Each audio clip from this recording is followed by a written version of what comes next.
آپ دیکھ رہے ہیں ایکسپرٹ اردو ایجوکیشن چینل اور میں ریاض احمد آپ کا اس چینل میں خیر مقدم کرتے ہیں۔ B P S C high school 9ویں 10ویں جماعت کے لیے جو انشائیہ ہے کل 8 انشائیہ نگار ہیں۔ اس میں پہلا ہے سر سید احمد خان، دوسرا ہے رشید احمد صدیقی، تیسرا انشا ہے خواجہ حسن نظامی اور چوتھا عبدالحلیم شرر، پانچواں پیترس بخاری اور چھٹا ہو گیا ابن انشا، ساتواں ابوالکلام آزاد اور آٹھواں انشائیہ نگار ہے محمد حسین آزاد۔ سر سید کا انشائیہ ہے گزرا ہوا زمانہ، لوڈ کر دیا گیا ہے۔ دوسرا انشائیہ رشید احمد صدیقی کا ہے۔ رشید احمد صدیقی کا 3 انشائیہ ہے، جس میں ایک ہے چارپائی، دوسرا مسجد کا قیدی اور تیسرا ہے دعوت۔ تو سر سید احمد خان کا ایک انشائیہ گزرا ہوا زمانہ اور رشید احمد صدیقی کا 3 انشائیہ، پہلا چارپائی، دوسرا مسجد کا قیدی اور تیسرا دعوت۔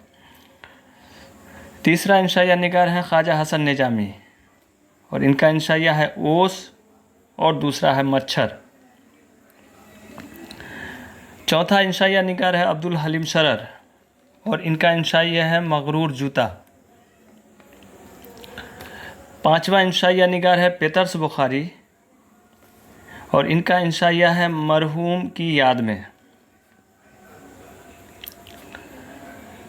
چھٹا انشائیہ نگار ہے ابن انشا اور ان کا انشائیہ ہے ذرا فون کر لوں۔ ساتواں انشائیہ نگار ہے ابوالکلام آزاد اور ان کا انشائیہ ہے چڑیا چڑے کی کہانی اور آٹھواں انشائیہ ہے انسان کسی حال میں خوش نہیں رہتا، محمد حسین آزاد۔ اس طرح ہم دیکھ سکتے ہیں کہ کل 8 انشائیہ نگار ہیں اور 11 انشائیے ہیں۔